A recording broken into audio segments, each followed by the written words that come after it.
자, 교재 38페이지입니다. 오늘 계시록 9장, 9장 말씀을 함께 나누도록 하는데요. 9장은 전체 이제 두 가지 내용을 담고 있습니다. 이제 다섯 번째 나팔 재앙, 이거 첫 번째 화라고 그랬습니다. 이제 무적갱의 황충 재앙이라고 말을 하기도 하고요. 여섯 번째 나팔 재앙, 두 번째 화 재앙인데 이게 일종의 유브라데 전쟁을 말합니다.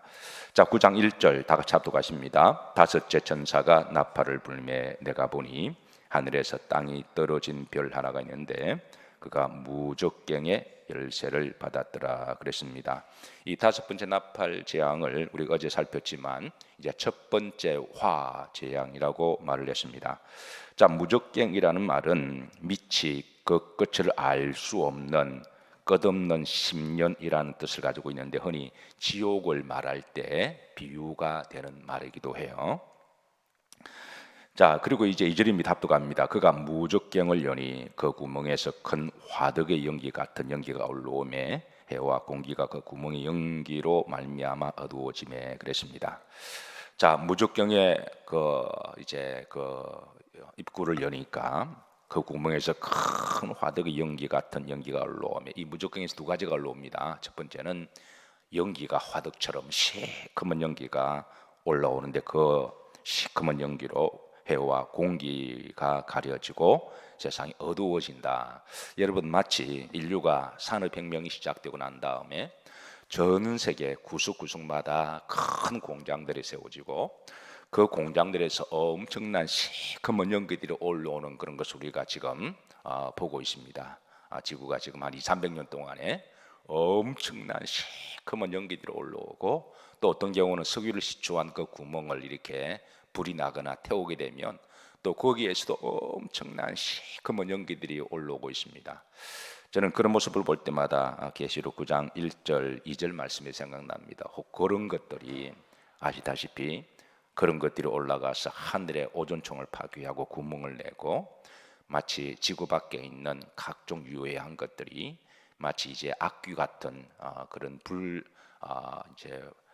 더러운 것들이 막 들어오는 그런 모습을 연상하게 되는데, 어쨌든 이제 그 구멍에서 엄청난 큰 화덕의 연기들이 올라와서 지금 하늘을 어둡게 하는 그런 이제 말씀을 해주고 있습니다.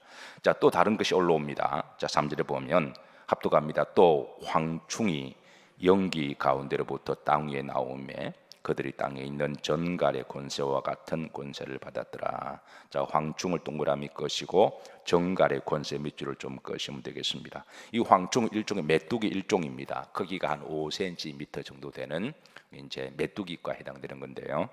5cm 정도면은 여러분 가운데 손가락 마디 한 요 정도 크기라고 그렇게 보시면 됩니다. 자, 그리고 이제 이들은 떼를 지어 날아다니는데 무리의 폭은 300m 정도, 길이가 6km 정도 떼를 지어 날아가기 때문에 히브리의 고대 근동 지방의 역사를 보면 이런 큰 황충 재앙이 자주 출현했습니다. 이런 것들이 한번 지금도 계제풍을 따라 메뚜기들이 많이 이동을 하잖아요. 그래서 이동을 하게 되면 그 이제 한 300m, 6km 같으면 그 밑에 있으면 하늘을 다 가리워서 시커먼 그런 모습을 연출을 됩니다.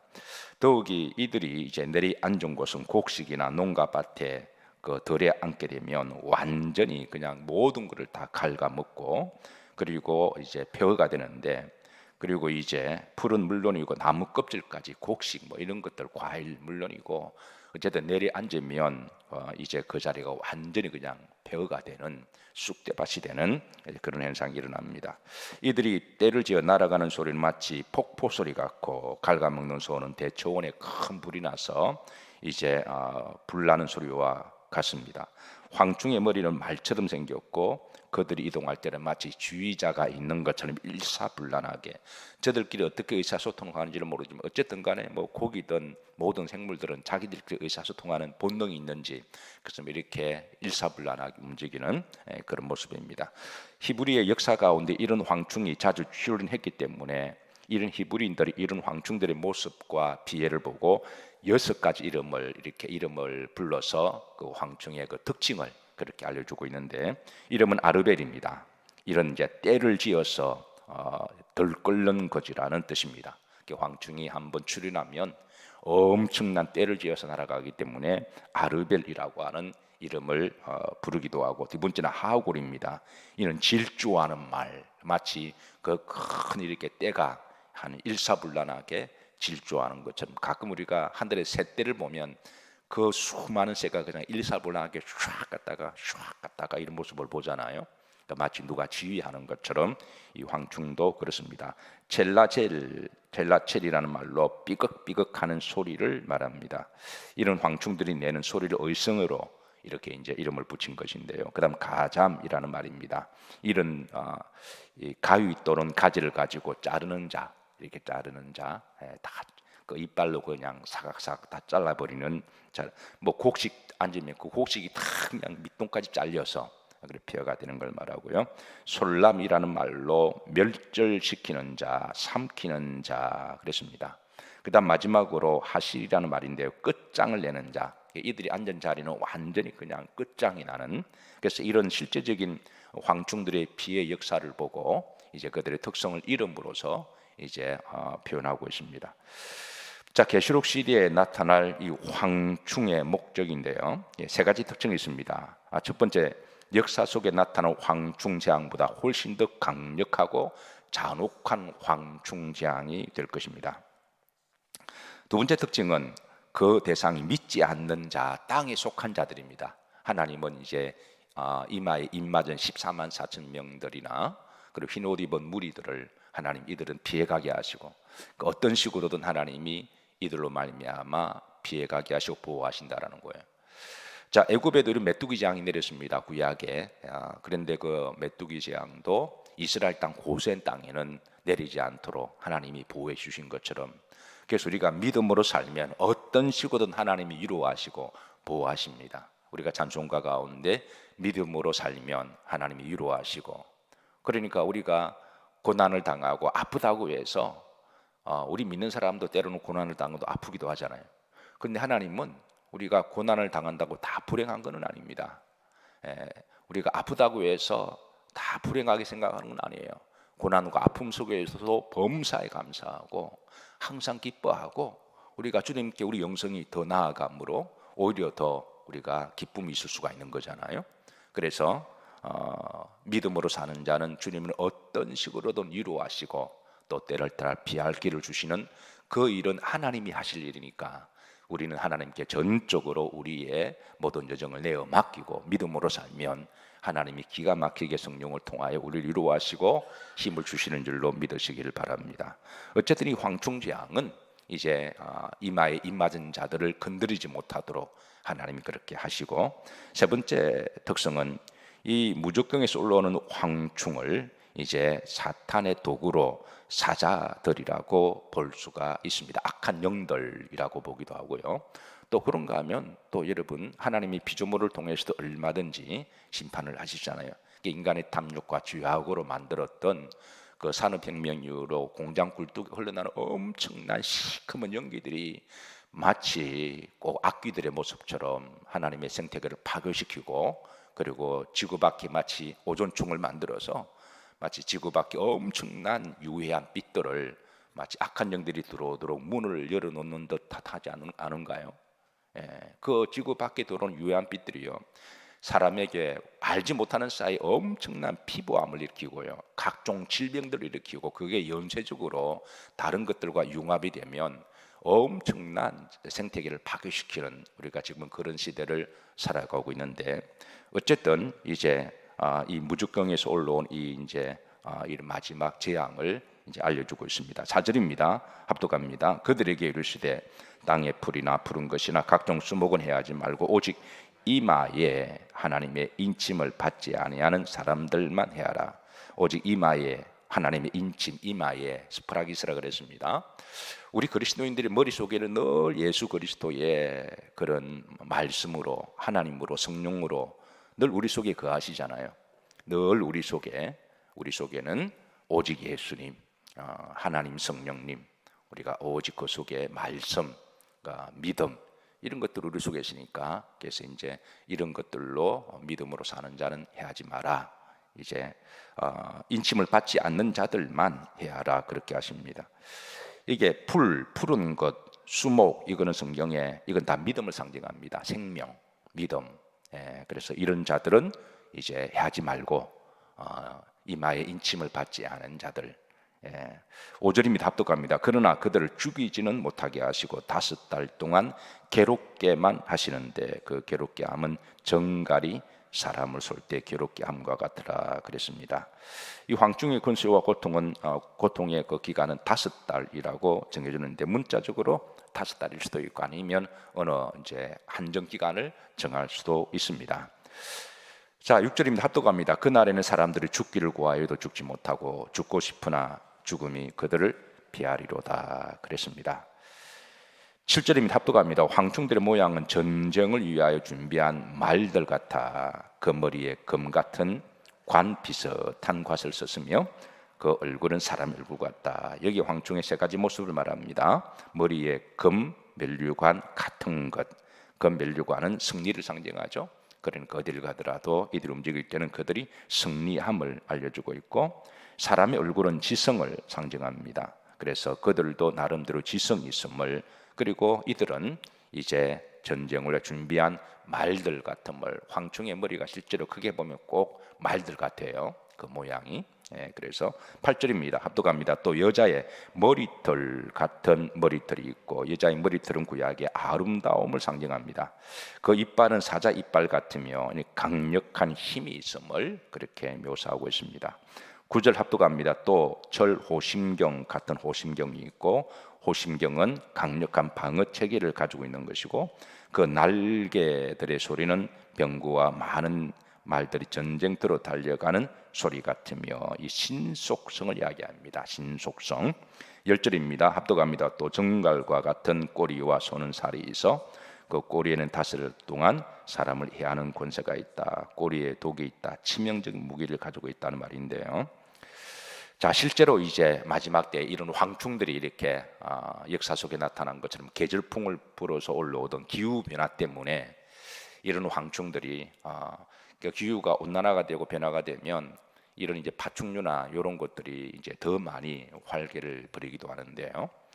이런 것들이 얼마든지 이제 변형된 유전자 변형으로 일어날 수도 있지만 또 우리가 이 공장 굴뚝에서 올라오는 시커먼 연기들이 세상을 다 이렇게 덮어버리고 미세먼지로 말미암아 많은 사람들이 폐를 망가뜨리고 얼마나 많은 우리 눈도 그렇고 이런 것들이 또 사람 알러지를 만들고 이런 것들이 우리가 뭐 이렇게 연쇄적으로 보면 엄청난 피해를 주고 있는데 어쨌든 이제 마지막 때 이런 황충 재앙이 있음을, 큰 무적궁에서 올라오는 시커먼 것들로 말미암아 이제 오염도 시키고 이제 그것이 재앙이 될 것임을 알려주고 있습니다. 11절입니다.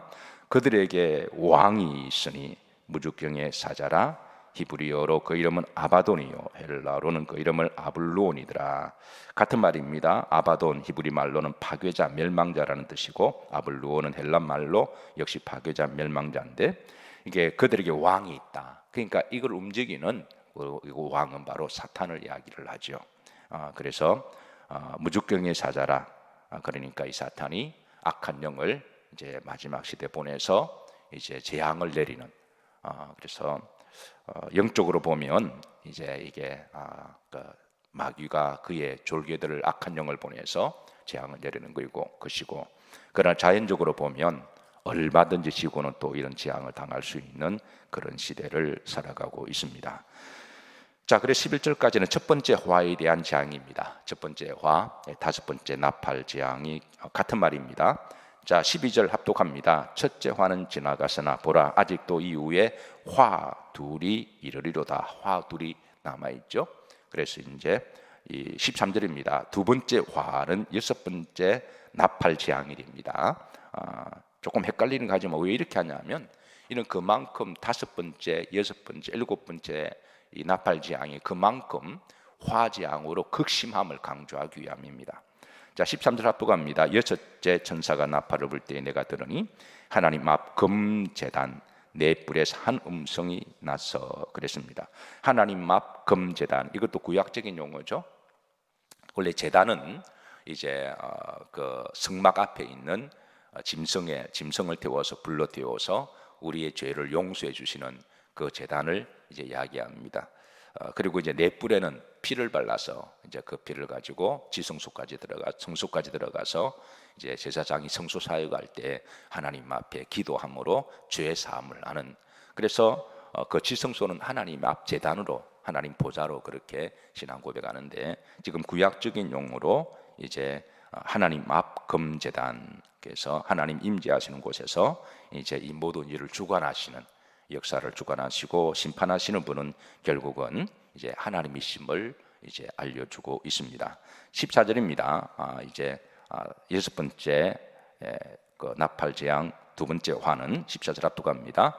나팔 가진 여섯째 천사에게 말하기를 큰 강 유브라다에 결박한 네 천사를 놓아주라 합니다. 네 천사는 방위적으로 동서남북을 이야기해서 전 세계적으로 일어날 현상을 이야기하고, 이제 큰 강 유브라데, 이것은 이제 일종의 이제 전쟁을 이야기하죠. 언젠가는 역사는 마지막 끝지점, 이제 에스카토스라고 하는 종말론적인 말세가 되면 필연적으로 전쟁이 일어나지 않을까요? 누가 한 사람이 정신이 헷가닥 나갔는지 아니면 실수했든지 간에 버튼 하나 누르면 이제 어느 곳에서 핵이 터지게 되고, 그 핵이 연쇄적으로 이제 그게 반응하게 되면, 어쨌든 지구는 인간의 욕심과 탐욕이 끝없고, 그래서 언젠가는, 지금은 국지전으로 일어나기도 하지만 언젠가는, 그래 핵을 가지고 있는 핵을 연구하는 과학자들은 핵만 가지고 지구 종말을 이제 해마다 시기를 이렇게 계산하죠. 그래서 항상 5분 전, 6분 전 그렇게 평가를 합니다. 이제 그 핵만 가지고 연구하는 과학자들이 핵만 가지고도 터지면 지구는 이제 전쟁으로 종말을 하는데, 그 마지막 종말의 시계를 핵으로 카운트다운 하면 항상 10분 전 아닙니다. 8분, 7분, 6분, 5분 이제 그런 건데, 자 이게 그래서 큰강 유브라데 전쟁은 아마 마지막 전쟁이라고, 우리가 흔히 3차 전쟁을 떠올리잖아요. 그러니까 지구의 모든 사람들 어쩔 수 없이 이제 이게 전쟁을 할 수밖에 없는, 이제 뭐 중동만 하더라도 언젠가는 중동 화약가로 그러고, 지금 전 세계에서 가장 전쟁으로 일어날 위험성이 있는 지역이 어느 지역이죠? 여러분 어느 지역이라 생각하시나요? 우리는 중동 지역 생각하잖아요. 근데 중동에 있는 사람들은 우리나라라 그래요. 우리는 늘 여기 사니까 뭐 허구한 날 그냥 전쟁 난다 그러고 뭐 겁만 주는 것 같은데요. 정말 겁일 수도 있고 아니면 또 무슨 짓 할지 모르잖아요. 그러니까 미국이나 유럽에서는 우리나라를 제일 위험한 지역으로 보고 있습니다. 근데 우리는 너무나 뭐 하나님 은혜로 편하게 살고 있기는 하지만, 어쨌든 우리는 저 중동 쪽으로 보고, 중동은 우리 쪽으로 보고 지금 그렇게는 보고 있어요. 자, 15절 다 같이 합독하십니다. 네 천사가 놓였으니 그들은 그 년 월 일시에 이르러 사람 3분의 1을 죽이기로. 그러니까 한 날 한시에 어느 순간에 네 천사가 정방위적으로 전 세계에 일어날 일들이고, 그리고 사람 3분의 1, 뭐 이 정도 돼야 세계 이제 마지막 전쟁이라고 되죠. 사람 3분의 1이 꼭 3분의 1일 수도 있고, 3이라고 하는 숫자가 주는 영적 의미가 있습니다. 그러니까 이제 많은 사람들이 죽는다라고 하는 그런 말이죠. 16절입니다. 마병대의 수는 2만만이다. 내가 그들의 수를 들었노라. 이게 이제 이 2만만이라고 하는 이 수는 또 히브리인들의 게마추리아 방식으로 2만 곱하기 만, 이제 만입니다. 2만 곱하기 만하면 2억이 되는 거죠. 그래서 이게 다 만수입니다. 그래 꼭 2억 명만 전쟁에 참여한다는 말이 아니라 그들이 말하는 이제 모든 사람들이 다 참여하는, 그래서 수를 통해서 이제 때로는 언어를 전달하고 있습니다.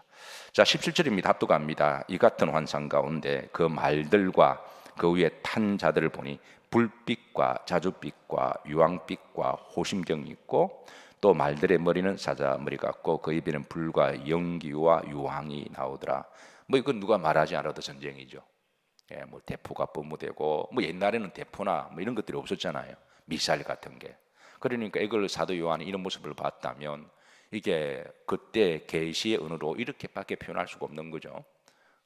그때 뭐 미사일이 날아다니고 대포 구멍이 불이 나고 핵이 터지고, 그 당시 그런 언어가 없었으니까, 그래서 그 시대의 언어로는 이렇게밖에 표현할 수 없는 그런 이제 누가 봐도 그런 전쟁입니다. 18절 압도갑니다. 이 새 재앙 곧 자기들 입에서 나온 불과 연기와 유황으로 말미암아 사람 3분의 1이 죽음을 당하더라. 이거 전 지구적인 전쟁을 이야기를 하죠. 모든 곳에서 동시다발 일어날 수밖에 없는, 이제는 옛날에는 전쟁하면 그 지역적이고 나라 간에 그렇게 끝났지만 국시전으로 이제는 전세가 지구촌이 되어서 이게 서로 다 경제적으로 서로 군사적으로 이게 엮여 있어서 이제는 도산적으로 일어날 수밖에 없는 그런 시대가 되었습니다.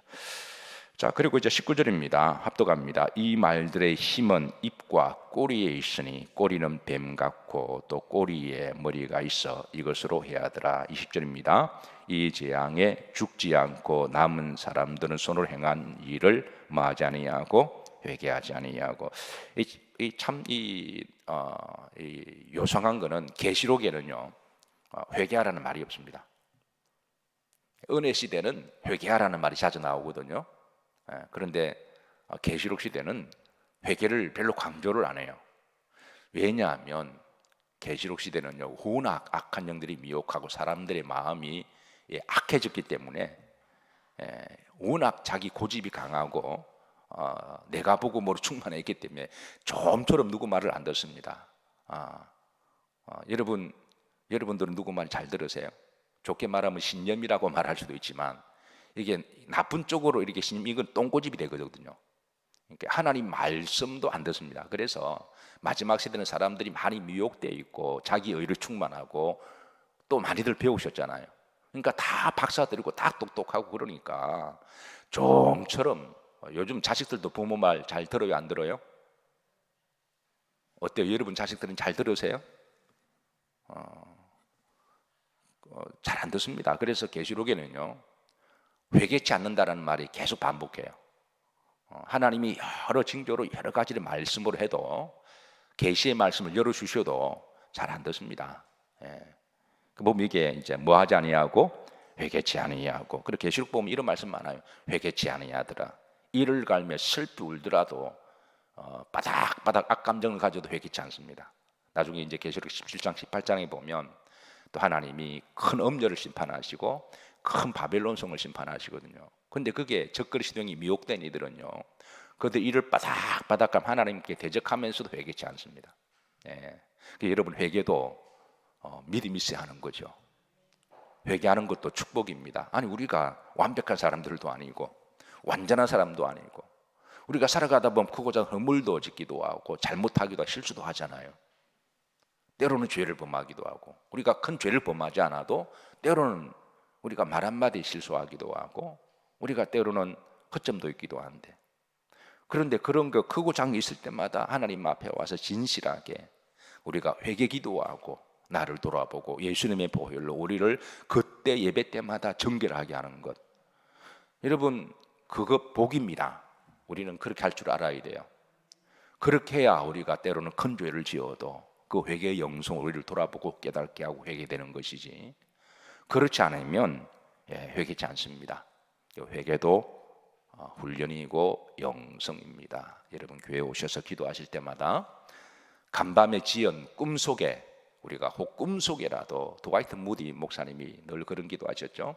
하나님 간밤에 꿈속에 내가 모르는 가운데 내 무의식 속에 지은 불신앙이 있으면 나를 용서해 주시고 긍휼히 여겨 주시고, 그분이 영성입니다. 우리 그리스도인들의 영성도 무의식 속에 우리가 또 다른 의식이 있는 거잖아요. 그러니까 그것까지라도 우리가 주님께 맡기고 또 사함을 받고, 그럼 회개한 자들에게 주신 하나님의 놀라운 복이 평안이잖아요. 죄사함이고 자유롭고, 우리가 하루 한 날 살아갈 때 우리가 죄에서 자유함을 가지고 그리고 죄에서 자유하고 평안하게 살아가는 게 복입니다. 왜냐하면 죄는 사람을 어둡게 만들거든요. 죄는 사람을 자꾸 정죄하는 특성이 있습니다. 그래서 내 속에 나를 끊임없이 정죄하는 거예요. 그러니까 사람이 어둡죠. 그러니까 늘 우울하고 불안하고 평안하지 못하고, 그러니까 속에서 계속 전쟁이 일어나기 때문에, 그래서 우리가 이런 부분들이 회개 처리가 되는 것은 축복입니다. 어쨌든 마지막 시대는 사람들이 회개치 잘 않습니다. 회개하지 아니하고 오히려 여러 귀신과 또는 보거나 듣거나 다니거나 하지 못하는 검은 동과 옥석의 우상에게서라고. 21절에 또 회개라는 말이 나옵니다. 합독합니다. 또 그 살인과 복술과 음행과 도둑질을 뭐하지 아니하더라? 회개하지 아니하더라. 이런 마지막 시대의 여러 재앙들이 있어도 여러분, 우리가 지금 자연 피조물들이 엄청나게 파괴가 되고 인간의 탐욕으로 이런 여러 징조들이 나타나지만 사람들이 회개치 않잖아요. 우리 교회가 이 슬로건을 걸고 이렇게 해도 우리 교회만 여기 좀 그렇지 지금 밖에 나가면 그런 거 별로 인식하지 않잖아요. 이러다가 정말 다 죽습니다. 이러다가 인간들이 가끔 그래요. 과학자들이요. 지구는 얼마든지 우리가 새롭게 회개하고 노력하고 정말 헌신하면 회복할 수 있는 희망이 있다 그러죠. 근데 이거 안 된다는 거예요. 안 된다는 거예요. 그래서 결국 찾은 방법이 화성에서 어떻게 살 거냐. 이 화성에는 공기도 없고요. 그 살만한 그 환경이 아닌데도 그 화성에 살려면 엄청난 장비와 뭐 지구를 다 팔아서 건설해도 화성에 사람 살기 힘들어요. 그래도 달에 살 거냐 화성에 살 거냐 끊임없이 연구하는 거는 지구는 안 된다는 거예요. 사실 노력하면 되거든요. 우리 모두가 다 힘을 합쳐서 이러다가 다 죽는다 인식을 가지고 노력하면 되는데 인간의 탐욕과 고집으로 안 된다는 거예요. 그러니까 오직 안 되는 화성 가서 지금 살려고 노력하고 있어요. 사실 화성에서 이게 사는 게 사실 불가능합니다. 우리가 지구에 사는 게 완전한 완벽한 장소입니다. 그리고 우리가 지구에 살 때 공기, 햇빛 이런 것들 이 모든 것들이 하나님은 내고 기적인데 화성 가서 과학이 아무리 발전돼서 그게 어떤 초원을 살 것 같아도 못 삽니다. 사람이 생명을 사는 거는 한두 가지 요건이 아니라 모든 수만 가지가 서로 유기적으로 연결돼서 메커니즘이 이루어져야 그게 완벽한 생명이 되는 것이지 한두 가지 산소만 있다고 되는 것도 아니고 물만 있다고 되는 것도 아니고 햇볕만 있다고 되는 게 아니잖아요. 모든 것이 완벽하게 이게 서로 유기적으로 맞아 들어갈 때 그게 생명이 살아가는 것이지. 그래서 그냥 꿈 같은 이야기예요. 화성에 달에 이게 지구 다 팔아도 그게 못 삽니다. 그런데 하나님이 이렇게 아름답게 이 축복의 이 동산을 에덴 동산을 인간의 탐욕으로 이렇게 지금 망가뜨리고 있는데요. 어쨌든 우리가 지구 사람들이 이렇게 살아온 대로 살아오면 과학자들이 말하는 그 임계점 20년 요거 이제 앞으로 못 지키면 다 죽는다고 봐야 돼요. 어떻게 해야 될 거냐? 우리 그리스도인들이 우리가 노력과 기도를 해야 되지만 우리가 여기 대해서도 정말 기도하고 또 우리가 믿음으로 사는 수밖에 없습니다. 말씀을 정리합니다. 마지막 시대에 계시의 말씀을 열어주셔서 세상을 잘 분별하기를 기도하십시다. 계시의 말씀으로 세상을 잘 분별하고 그리고 우리가 이런 시대에 미혹되고 이런 세속화된 시대에 여러 죄악들이 많은 시대에 혹이라도 우리가 죄의 오염이 되거나 우리가 세속화되거나 우리가 실수와 허물이 있을 때 그때마다 바로바로 교회에 오셔서 우리 기독교 최고의 장점은 예배가 많은 거잖아요. 예배가 많다고 하는 예배 때마다 우리가 회개할 수 있는 거잖아요.